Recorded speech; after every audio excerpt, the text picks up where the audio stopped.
Madagascar Escape to Africa is a wild game. I covered the first game on this channel because I loved playing it as a kid and wanted to go back and see how the game holds up. It held up pretty well and I really enjoyed replaying it, but I never did play the second game. I feel like Madagascar 2 was the last movie of the series I watched before I was in that phase of being like, that's a baby movie, even though there was plenty of family-friendly movies that were amazing. I was just a dumb kid and thought I was being cool, so I never played the game. But anyways, I decided after the success of the previous Madagascar video to go and play its sequel and see if it was just as wild. Madagascar Escape to Africa is a game based on a movie of the same title, released in 2008. It was released for PS3, Xbox 360, and Wii, and was developed by 2’s for Bob. And yes, they still have that same whack animation.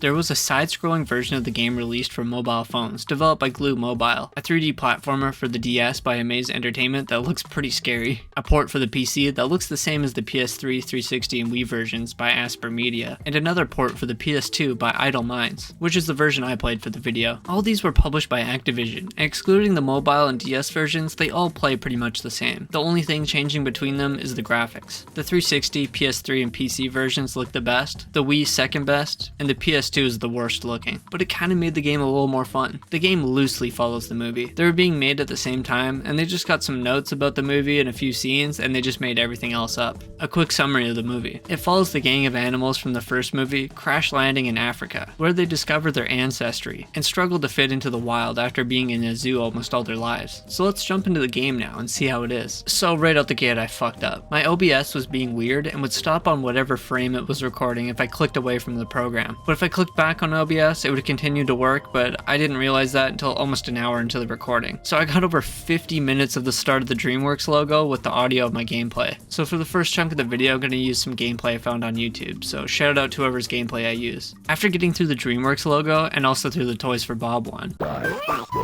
we get to the main menu of the game, which I actually really fucked with. The hippo loading animation, as well as the leaves that highlighted the selection, were such a vibe. When starting a new game, we get a low quality cutscene ripped straight from the movie, narrated by King Julian. That gives us a recap of what happened in the previous game/movie, as well as what's to come in this one. We then get our first loading screen, which is also kind of a vibe. All the loading screens had such strangely pleasing colors to them. It reminded me of a 90s or early 2000s kindergarten classroom. Anyways, we were jump scared by the most frightening low poly King Julian. He did not look that bad in the first game. They really did him dirty. Then we get a good look at Alex too, and he even looks a little whack. So Alex is awoken by King Julian, who wants to snap some photos of him and also get him and the gang to do a bunch of chores around the island for their plane trip. In the movie, they spend about 5 minutes in Madagascar before launching the plane, but in the game it's more like 45 minutes spent here. You learn all the basic controls, each character gets a few attack moves and then a jump, and pretty much everything is the same from the first game, but feels worse.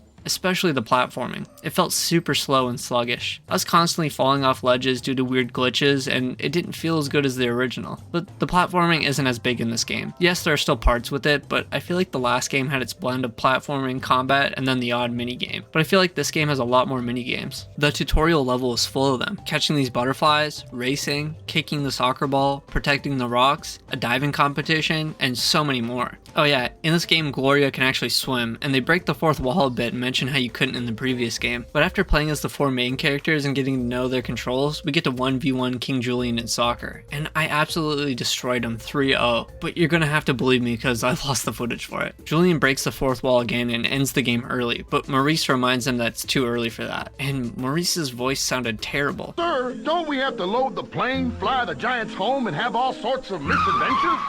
I know they couldn't get the full voice cast back from the movie, but at least in the first game they had someone who resembled Maurice. And don't even get me started about Mort's voice. Oh, you're pretty fast, Marty, but I bet you can't catch me! Anyways, we do a bunch of mini games and a bit of platforming to get the plane up and running, and then we're on our way. But the plane crash lands in Africa, and now we're stuck. The gang decides to go look for help, and we platform and fight some enemies as Alex, and then switch to Melman as we roll around on a boulder. Melman also goes back to his genocidal ways and starts bombing scorpions, just like he did in the first game. I think this dude needs to be arrested for his war crimes. After traversing the canyon, we get to the watering hole, which is the main hub of the game. I was a little sad that they didn't have the cool map from the first game, but that was until I exited the game later on and realized that there is a map like the first one, but it looks so much much worse. We then take some photos around the watering hole for Marty, and then this is where I realized my OBS was all messed up, and now I can switch back to my gameplay. So the main objective of the game is to help out the penguins repair the airplane. You start by finding some wire cutters, and they use them to break down this fence, and then you get to control the penguins as they rob and kill these guys. You then follow them back to their homes where you proceed to rob and kill more of them, and the chain just continues. These parts where you get to play as the penguins are actually pretty fun. It ends up with the penguins fending off a horde of guards as they fix up a car. They make a getaway, and you get to whip that car around, and this is where the game gets crazy. The physics on the car were so broken. As soon as you would ram into a truck to complete the objective, the car would fly everywhere. I was having so much fun launching the car around up until the next level. You have to rescue some monkeys to help build the airplane, and you have to ram the car to rescue them. There's a time limit on this level, and every time you ram the car, you almost get sent across the map, so it's so hard to actually collect all the monkeys without the time running out. I eventually did it, and it pissed me off, but I found out later I could have skipped it. You need to collect 60 monkeys total to complete the game,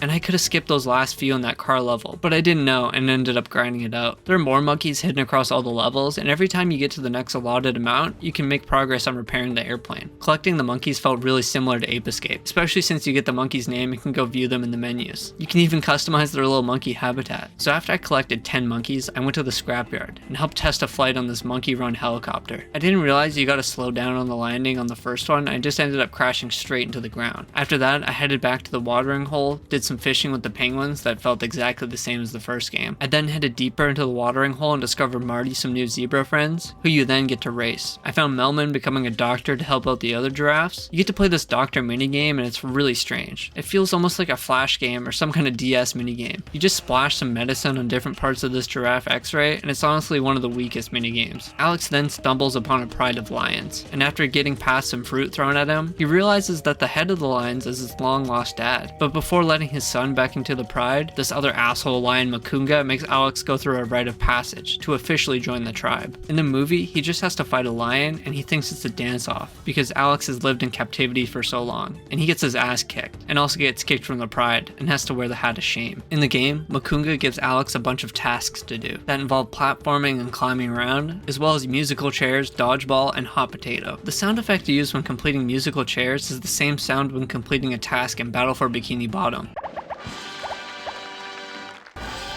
That game definitely deserves its own video on my channel. After finally completing the crazy amount of tasks and traversing this canyon, the lion says that Alex must give a catchphrase at the end of his passage to complete it fully. And Alex says, I like soup. Oh no. What? which embarrasses his father and is not a valid catchphrase to complete the rite of passage. So Alex has to wear the hat of shame and isn't part of the pride. Come on, there's some pretty good soups out there. I would fuck up a potato bacon right now. So now the game shifts over to Gloria, as we get to see her completing tasks for Moto Moto, who as a kid I thought was the funniest character in the movie since he kept talking about butts, but now I just see he's a super horny dude. Now Gloria is obsessed with Moto Moto, which Melman doesn't like. Moto Moto guides you to his underwater crib, and for some reason we can hear him perfectly underwater. How come I can hear you perfectly underwater?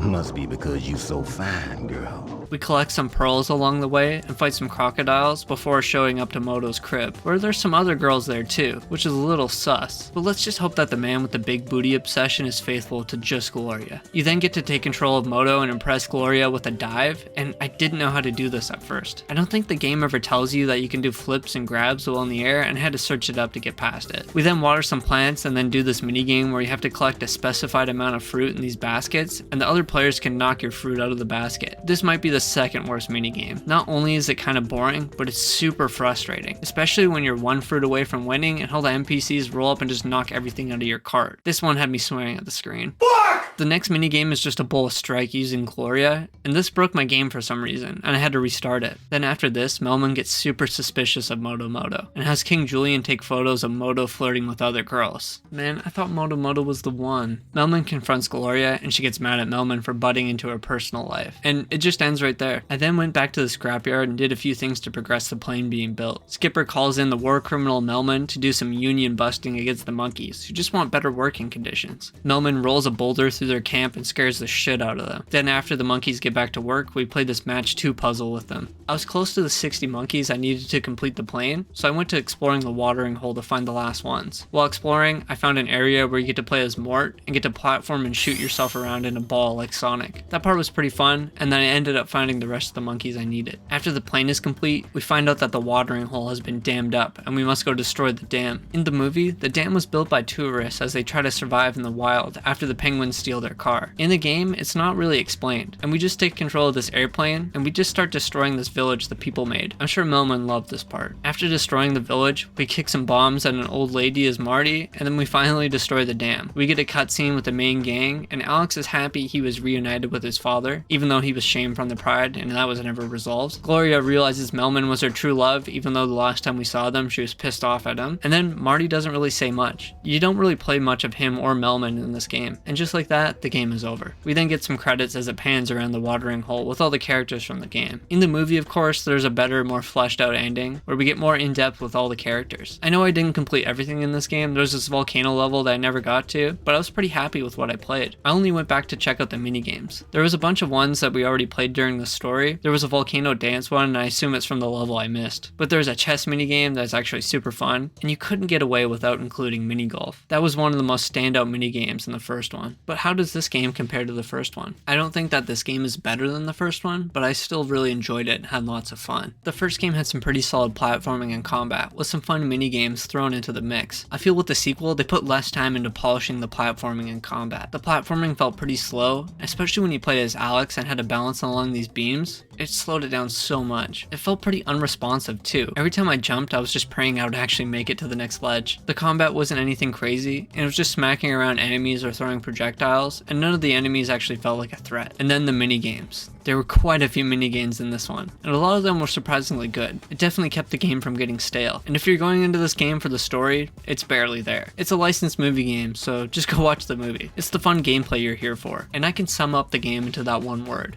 fun. It's no technical masterpiece in gameplay or graphics, but it just has the right amount of broken features and is still playable enough to make for a fun game. I suggest you go play this one, especially if you enjoyed the first. I put a lot of eggs into the basket of reviewing licensed kids movie video games, so I better go play the next Madagascar game.